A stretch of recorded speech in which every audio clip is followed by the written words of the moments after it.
नमस्कार दोस्तों, मेरी यूट्यूब चैनल ज्ञान का समाचार में आप सभी का बहुत बहुत स्वागत है। यह एक बहुत अच्छी कहानी है।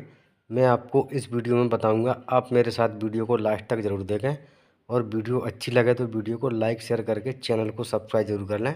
तो चलिए वीडियो को शुरू करते हैं। भूखी चिड़िया की दर्द भरी कहानी। एक बार किसी जंगल में एक पेड़ के ऊपर एक चिड़िया अपने दो बच्चों के साथ रहा करती थी। बच्चे भूख से तड़प रहे थे। बच्चों को छोड़कर चिड़िया भोजन की तलाश में निकल जाती है और घूमते घूमते वह एक घर की छत पर पहुंचती है, जहां पर दाल और चावल व अन्य अनाज रखा हुआ था। चिड़िया अपनी चोंच में दाल चावल के कुछ दाने लेकर अपने बच्चों के पास आ रही होती है। तभी रास्ते में उसे थकान महसूस होती है और वह आराम करने के लिए एक खूंटे पर बैठ जाती है। आराम करते करते काफ़ी टाइम हो जाता है और चिड़िया की झपकी लग जाती है। झपकी लगने से चिड़िया की चोंच में जो दाल चावल के छोटे छोटे दाने थे वह खूंटे के अंदर जा गिरते हैं। चिड़िया देखकर मायूस हो जाती है और सोचने लगती है कि अब मैं इन्हें कैसे निकालूं। मेरी चोंच तो इतनी बड़ी भी नहीं है कि इसके अंदर चली जाए। यदि यह मुझे भोजन ना मिला तो मैं और मेरे बच्चे भूखे ही मर जाएंगे। चिड़िया कुछ उपाय खोजती है और उसे कुछ दूरी पर चिड़िया को एक बढ़ई दिखाई देता है। चिड़िया बढ़ई के पास जाती है और बढ़ई से कहती है, बढ़ई बढ़ई, इस कूटा को चीर दो, इसमें हमारा भोजन दाल चावल गिर गया है। अब हम क्या खाएंगे और क्या पिएंगे और क्या अपने बच्चों के पास लेकर जाएंगे। हमारी मदद करो बढ़ई भाई। बढ़ई कहता है काफ़ी देर सोचने के बाद कि तुम्हारे छोटे से दानों के लिए मैं खूंटे को चीर नहीं सकता। मेरे पास बहुत सारे काम हैं, तुम यहाँ से जाओ। और चिड़िया दुखी मन होकर वहाँ से चली जाती है।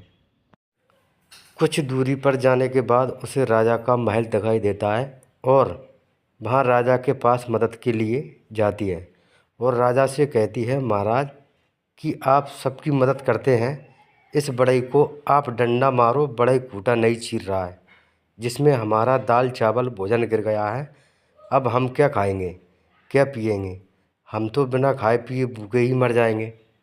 राजा चिड़िया की बात सुनकर ज़ोर ज़ोर से हंसने लगता है और चिड़िया से कहता है कि तुम्हारे कुछ दानों के लिए मैं बढ़ई को नहीं मार सकता।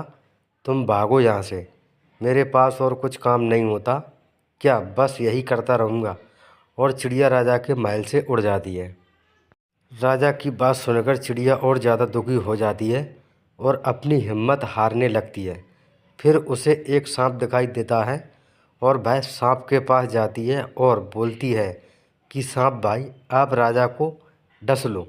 राजा ने बढ़ई को डंडा नहीं मारा और बढ़ई ने खूंटे को नहीं चीरा। खूंटे में हमारा भोजन गिर गया है, हम क्या खाएंगे, क्या पिएंगे, हम तो भूखे ही मर जाएंगे और अपने बच्चों के लिए क्या लेकर जाएंगे। सांप कहने लगा, मुझे अभी कहीं और दावत खाने जाना है, मुझे परेशान मत करो और तुम जाओ यहाँ से। चिड़िया बेचारी वहाँ से भी फुर हो जाती है।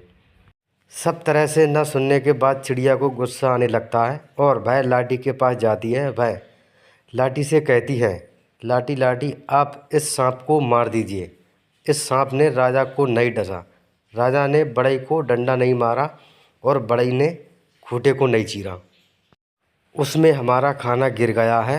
अब हम क्या खाएंगे, क्या पिएंगे और क्या अपने बच्चों के लिए लेकर जाएंगे, हम तो यूं ही भूखे मर जाएंगे।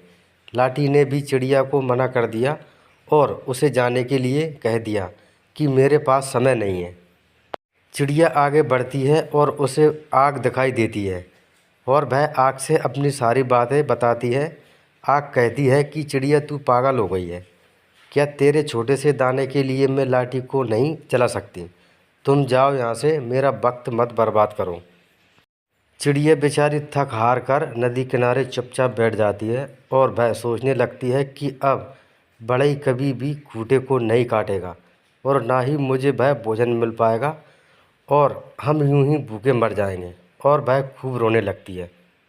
नदी की बहते हुए लहरें चिड़िया के पास आती है और चिड़िया से पूछती है कि चिड़िया बहन, क्या हुआ, तुम क्यों ऐसे रो रही हो। चिड़िया अपना सारा किस्सा उस नदी को बताती है और नदी को उस चिड़िया पर दया आ जाती है और नदी कहती है कि तुम्हारी मदद मैं करूँगी, कोई करे या ना करे।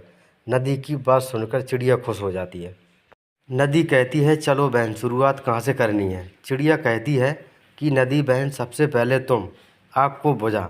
इस आग ने डंडा को नहीं जलाया है और डंडा सांप को नहीं मारता है, सांप राजा को नहीं काटता है और राजा बड़े को आदेश नहीं देता है और बड़े खूंटे को नहीं काटता है जिसमें मेरा खाना फंसा है।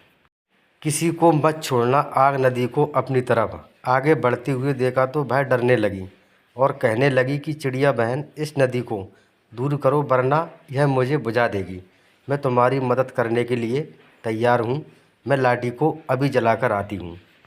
आग डंडे के पास जाती है और डंडा आग को देखकर घबराने लगता है और कहता है कि चिड़िया बहन, इस आग को संभाल लो, मैं अभी सांप को मार कर आता हूँ। डंडा जैसे ही सांप को मारने जाता है, सांप चिड़िया के हाथ जोड़ने लगता है और उससे माफ़ी मांगने लगता है और कहता है कि तुम इस डंडे को दूर रखो, मैं अभी राजा को काट कर आता हूँ।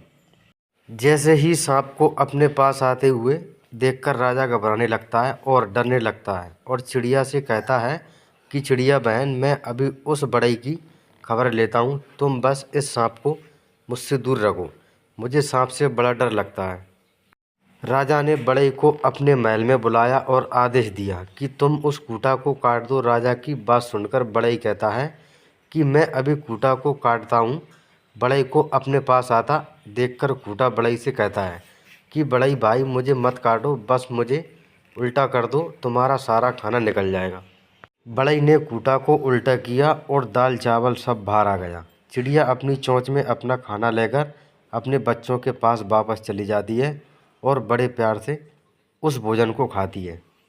लाख मुश्किलें क्यों ना आ जाएं, मुश्किलों से जो लड़ लेता है वही सफलता के झंडे गाड़ देता है।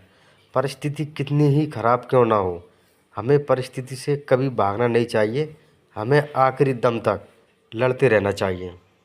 तो दोस्तों, मेरी वीडियो अच्छी लगी हो तो नीचे कमेंट बॉक्स में ज़रूर बताएं। धन्यवाद।